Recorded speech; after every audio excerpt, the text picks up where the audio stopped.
Olá pessoal, aqui é o Thiago Leonardo e agora eu vou contar sobre uma das minhas canções, a canção Bullying. Essa é minha história, 30 anos de memória. Não posso esquecer do meu momento na escola. Desde a primeira série eu senti o que é o bullying, o que é sofrer por ser diferente. Hoje eles falam de consequência pra quem faz o mal.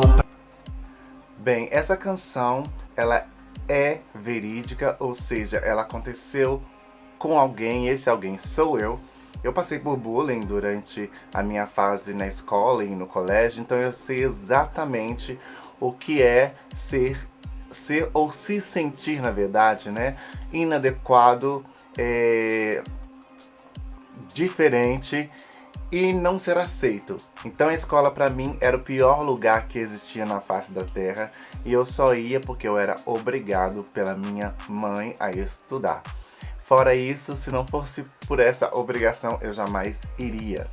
Porque era muito difícil passar por tudo aquilo sozinho, né? Porque quem sofre bullying tem uma dificuldade muito grande de compartilhar, seja lá com quem for, sobre essa experiência ruim. Principalmente as crianças, né, e adolescentes, eles não sabem exatamente como contar, como lidar isso, como falar com os adultos. E eu, como a maioria de todos que sofreram bullying, jamais comentava isso com a minha mãe.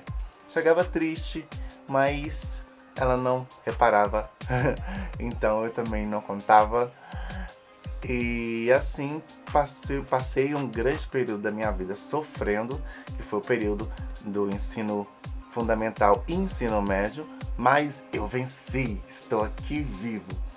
A música, ela narra exatamente sobre esse tempo que eu passei na escola, e tem uma passagem particularmente na letra da música que fala sobre que eu estava andando por uma ponte, isso realmente aconteceu, eu sempre voltava da escola sozinho, e a escola era bem distante aqui da minha casa, eu andava base de 40 minutos a pé para chegar em casa, né? Eu ia de ônibus, mas voltava a pé.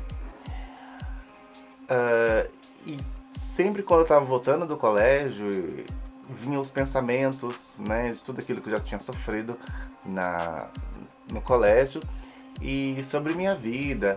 Então, certa vez, eu passei por uma ponte, como usualmente, e eu olhei para aquela ponte, olhei para... Quando eu estava, né, no pico da ponte, né, parte mais alta, eu olhei para baixo e pensei, por que não acabar com a minha vida aqui, né? Não tem sentido, se as pessoas não me aceitam como eu sou e eu não me sinto feliz com o que eu sou, para que eu vou continuar existindo? Acho que é melhor dar um ponto final nessa história. Mas eu olhei para baixo e eu lembrei realmente de todas as coisas que eu tinha aprendido na igreja, que minha mãe tinha ensinado para mim, e pensei sobre a natureza de Deus, não que exatamente com essa palavra, né? Mas pensei sobre quem era Deus e pensei que eu sou um filho dele. Então eu acho que eu pensei nas pessoas que faziam aquilo comigo. Então eu analisei, disse, não vou fazer isso por causa deles, eles não merecem que eu destrua a minha vida por causa deles, né? Então a partir desse momento eu voltei para casa, meditei bastante, vi realmente que o culpado do bullying não era eu. Então não tinha por que eu sofrer com as consequências da escolha de outras pessoas, que no caso seria a escolha de me zoar, de me fazer sentir uma pessoa ruim, me colocar para baixo. Então os momentos dentro da sala de aula eram muito difíceis e muito conturbados para mim. Eu sempre fui uma pessoa muito introspectiva, não falava, não conversava, não tinha amigos, eu ficava sempre no canto ou direito ou esquerdo da sala, em que não houvesse ninguém sentando ao meu lado, seja na frente ou atrás. Eu procurava sempre um lugar retirado. E o interessante é que eu era o maior da turma, né? A maioria das turmas que eu fiz parte, eu sempre fui o maior em altura. Então acho que talvez por isso as pessoas que fizeram bullying comigo, elas nunca tentavam me bater assim, sabe? Elas nunca iam pra cima de mim porque tinham medo da minha reação. Eu acredito isso, né? Porque eu era maior do que elas. Mas eu era extremamente amável, extremamente compassivo, extremamente inocente. Então eu ficava sempre calado para evitar qualquer tipo de situação em que eu fosse colocado em xeque ali na sala e que saísse uma brincadeira a meu respeito e qualquer outra coisa assim.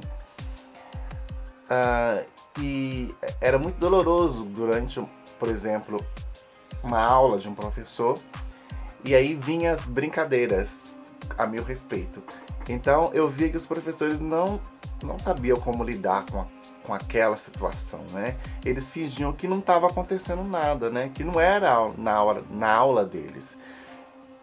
E que eram brincadeiras de crianças, então eles relevavam tudo aquilo e não faziam nada.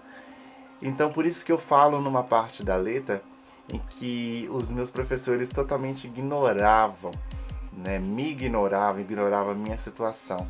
E hoje, né, me preparando para ser professor de inglês no futuro, que eu pretendo ser, eu vejo realmente que não tem preparação nenhuma para os professores, mesmo hoje, na nossa época de tanta informação, mas não há uma preparação acadêmica para que os professores enfrentem esse tipo de situação dentro de sala de aula.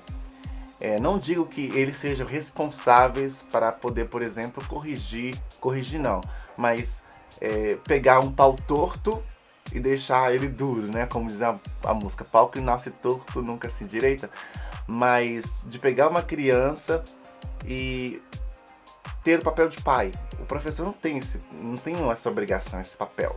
Mas ele precisa saber como lidar com os tipos com as situações mais recorrentes dentro da sala de aula, né? Hoje eu tenho aprendido,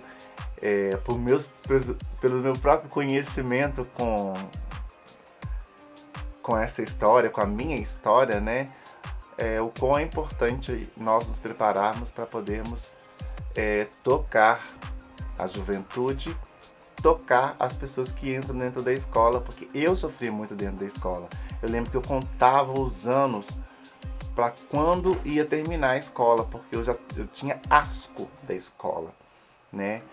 Os meus únicos momentos felizes na escola era quando eu estava na aula de educação física, em que eu era aceito, porque como eu era alto e a maioria das pessoas jogavam voleibol, eu era sempre escolhido para ficar no time de alguém, porque eu bloqueava bem, eu defendia bem, então era um momento que eu me sentia igual. Então para mim era a melhor aula que tinha.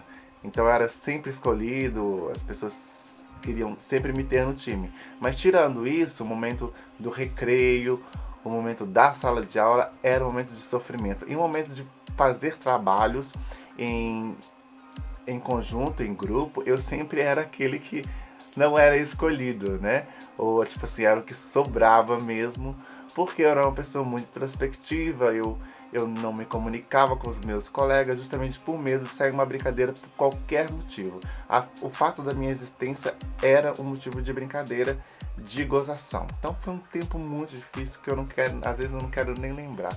Mas eu fico muito feliz que eu sobrevivi, e olhando para trás, eu vejo que talvez se eu não tivesse passado pelo bullying, eu não seria uma pessoa tão forte como eu sou hoje, e eu não me amasse como eu amo hoje.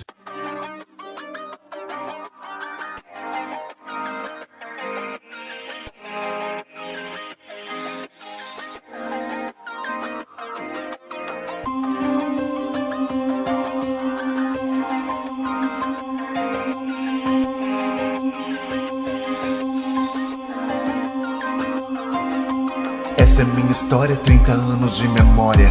Não posso esquecer do meu momento na escola. Desde a primeira série eu senti o que é o bullying, o que é sofrer por ser diferente. Hoje eles falam de consequência pra quem faz o mal, pra o aluno que é diferente, o aluno que não é normal. Mas no meu tempo não era assim, tinha que aguentar firme, tinha que aguentar até hoje. Os professores viam tudo sem se intrometer, faziam vista grossa, não queriam se meter num assunto que não era deles. Eu ficava no canto da sala pedindo ajuda deles. Tinha vergonha de contar o que me acontecia.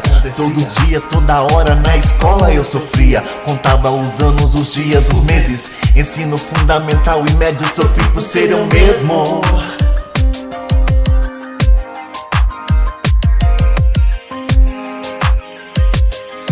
Essa era a canção que eu tocava e eu chorava.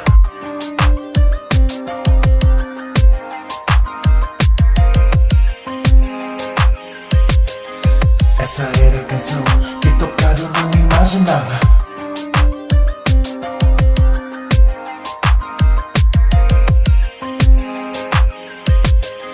Essa era a canção que tocava e eu chorava.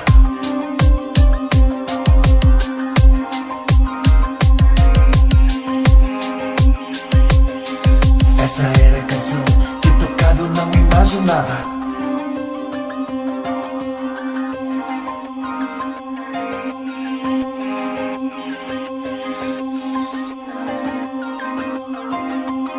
Eu não imaginava que um dia eu ia crescer, olhar pro meu passado e rir. Eu não imaginava que um dia eu ia crescer, olhar pro meu passado e seguir. Um dia andei por uma passarela, olhei para baixo e decidi então cair dela. Acaba com meu sofrimento naquele momento, sem alento, desespero, eu não tinha mais começo. Então olhei para o céu e pensei duas vezes, então eu decidi não mais. Eu voltei pra casa e meditei, a minha vida tem valor demais. Se Deus me fez assim, porque eu vou viver a minha vida a tentar agradar todo mundo ao meu redor. Já não dá, eu não quero mais, isso não é pra mim, eu quero ser feliz e nada mais.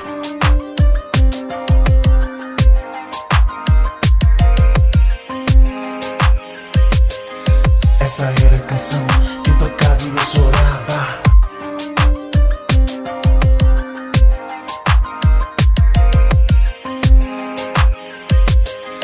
Essa era a canção que tocava eu não imaginava.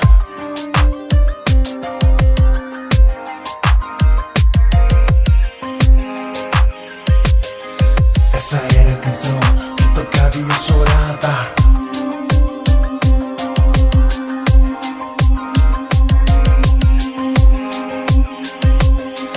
Essa era a canção que tocava eu não imaginava.